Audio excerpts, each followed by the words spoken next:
6. Pilate's last appeal. In all that is transpiring early this Friday morning before Pilate, only the enemies of Jesus are participating.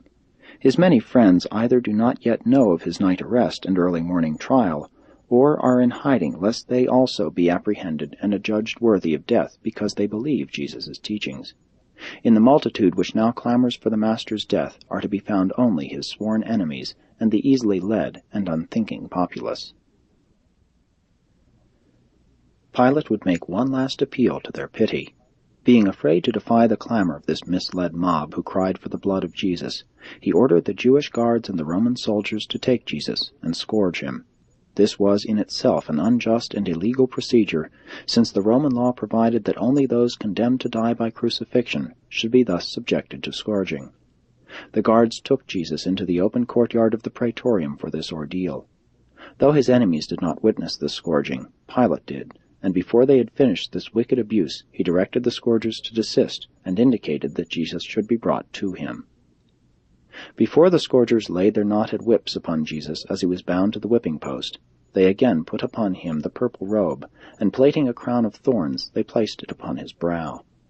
And when they had put a reed in his hand as a mock scepter, they knelt before him and mocked him, saying, "Hail, King of the Jews!" And they spit upon him, and struck him in the face with their hands. And one of them, before they returned him to Pilate, took the reed from his hand, and struck him upon the head.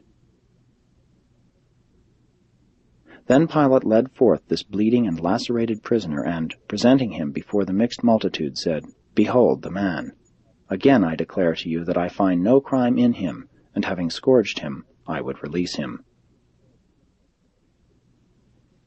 There stood Jesus of Nazareth, clothed in an old purple royal robe with a crown of thorns piercing his kindly brow. His face was blood-stained, and his form bowed down with suffering and grief. But nothing can appeal to the unfeeling hearts of those who are victims of intense emotional hatred and slaves to religious prejudice.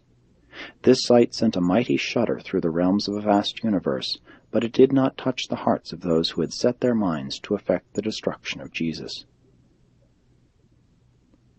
When they had recovered from the first shock of seeing the Master's plight, they only shouted the louder and the longer, "Crucify him! Crucify him! Crucify him!"